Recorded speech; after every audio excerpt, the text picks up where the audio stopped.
With Amex Platinum, you get priority notified with global dining access by Resy, so you can get first dibs if a spot opens up at restaurants. And compliments to the chef turns into compliments to your Platinum card. That's the powerful backing of American Express. Terms apply. Learn more at americanexpress.com/withAmex. Hey, it's Austin James. If you're like me, trying to live your best life while living with diabetes, you can relate to worrying if you're doing a good job managing your diabetes. I use the Freestyle Libre 3 Plus sensor to get real-time glucose readings and see the impact of every meal and activity to make better decisions. The Freestyle Libre 3 Plus sensor can help me live life with diabetes on my own terms, and it gives me more time for the things I love, like being a dad and a musician. Now this is progress. Learn more at freestylelibre.us. For prescription only. Safety info found at freestylelibre.us. This is Optimal Health Daily, talking about food, by Nancy Clark of nancyclarkrd.com. And I'm Dr. Neil, your host and narrator. Hey there, welcome back to another edition of Optimal Health Daily.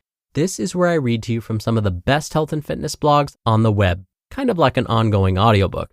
And don't forget, we have a bunch of shows covering different topics.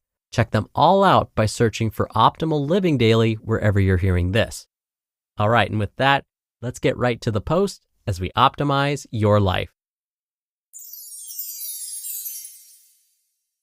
Talking about food, by Nancy Clark of nancyclarkrd.com. Food is fuel, and food is medicine. Food brings people together and is supposed to be one of life's pleasures. Shared meals are a vehicle for building relationships, enjoying conversations, and nourishing the soul. Unfortunately, in today's society, too many athletes and fitness exercisers alike report that they have no time to enjoy meals. Sports parents struggle to gather their student athletes for a family dinner. Practices and games inevitably interrupt the dinner hour.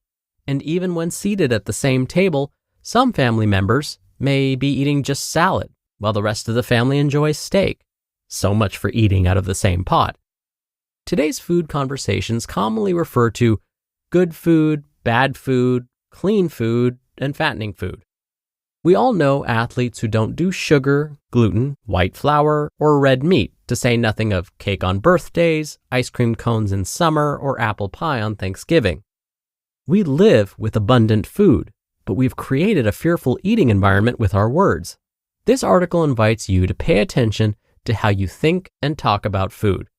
Perhaps it's time to watch your mouth so you can start to change the current culture that makes food a source of fear for many athletes. Good food versus bad food. I eat only healthy foods, lots of fresh fruits and vegetables, and I stay away from stuff and wrappers with ingredients I can't pronounce. While this may seem like a noble stance towards being a responsible caretaker for your body, it raises a few red flags for me. 1. A diet of only healthy foods can be a very unhealthy diet. For example, apples are a healthy food, but a diet of all apples is a very unhealthy diet. And 2, a diet with only unprocessed food eliminates refined or lightly processed grains that are enriched with vitamins and iron, nutrients of importance for athletes. For instance, some all-natural breakfast cereals only offer 4 to 10% of the daily value for iron as compared to iron-enriched cereals like Wheaties, Grape Nuts, and Bran Flakes that offer 45 to 100% of the recommended intake. If you eat very little red meat, which is a rich source of dietary iron, don't cook in a cast iron skillet, which is a meat-free source of iron, and eat only all-natural grain foods, you could easily have an iron-deficient diet. This shows up in anemia and needless fatigue. A survey of female runners between the ages of 18 and 22 reported 50% had anemia, and often it was undiagnosed. Yes, many hard-to-pronounce and unfamiliar words like niacinamide, ferrous sulfate, and ascorbic acid are listed among the ingredients of many grain foods. These are the scientific names for the same vitamins found in pills. There's a reason why they were added to foods in the first place. Adding folic acid to grains has reduced the risk of having a baby with a birth defect. Vitamin B12 is important for those that follow a vegan lifestyle. Will the trend to avoid enriched and fortified foods come back to bite us? How about choosing the best of both? Bad food versus fun food.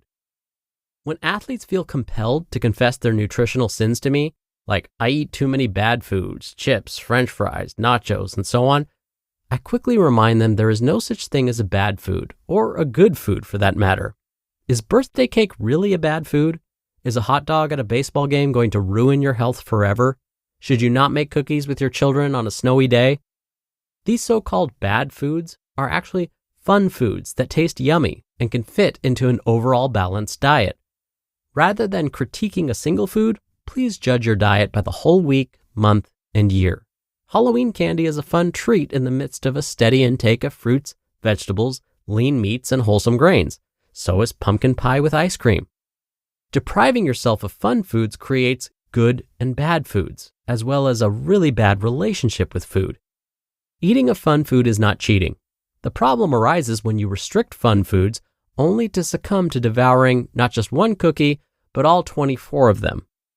Binge eating burdens you with not only excess body fat, but also self-imposed guilt for having broken your food rules and disgust with yourself for having pigged out. Eating the whole thing means you like that food and should actually eat it more often rather than try to stay away from it. Contrary to what you may believe, you are not addicted to cookies.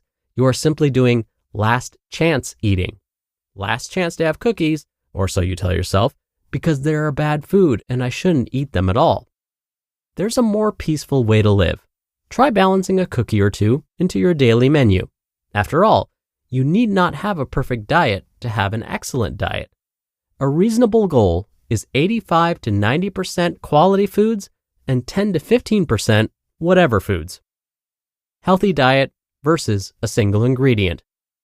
Salt, sugar, and saturated fat seem to be today's food demons. Rather than look at each ingredient, I cannot encourage you enough to look at the entire food and your entire diet. Take sugar, for example.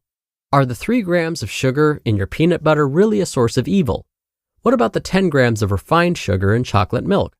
That evil sugar quickly refuels muscles after a hard workout.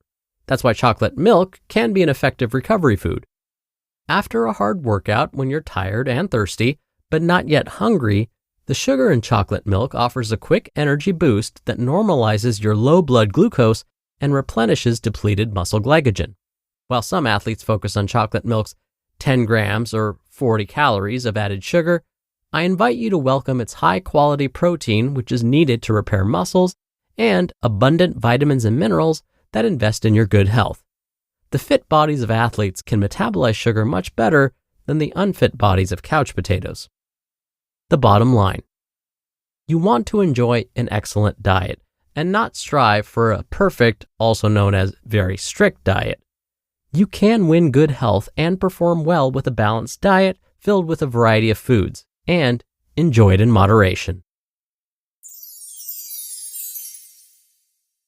You just listened to the post titled Talking About Food by Nancy Clark of nancyclarkrd.com, and I'll be right back with my commentary.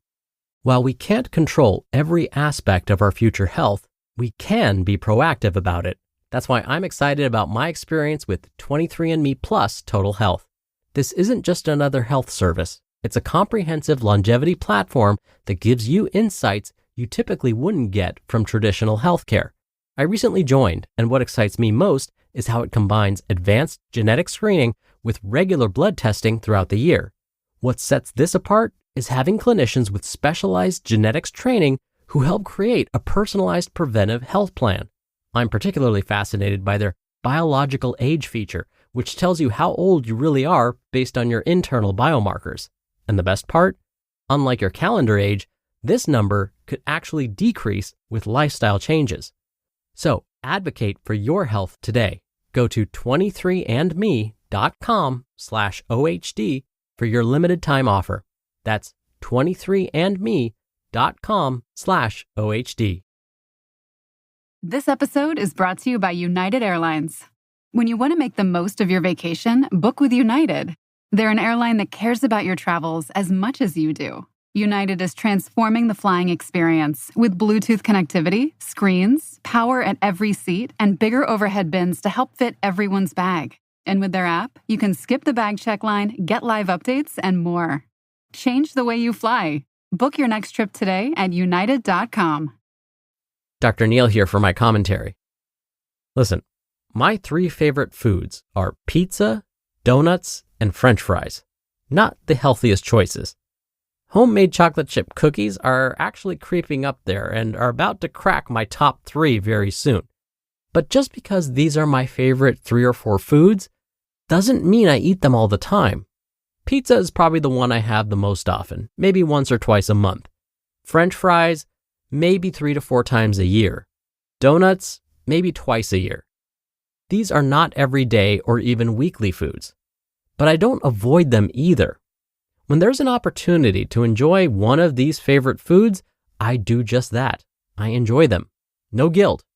And I enjoy them in moderation because I know that these foods are not off limits and I can enjoy them anytime. I just choose not to. Because as today's author Nancy described, a reasonable goal is to consume 85 to 90% quality foods and 10 to 15% whatever foods. So I try and get back on the 85 to 90% quality foods diet as soon as I can. All right, that'll do it for today's episode. I hope you have a great rest of your day, and I'll be back here tomorrow for our usual Friday Q&A. So I'll see you there where your optimal life awaits.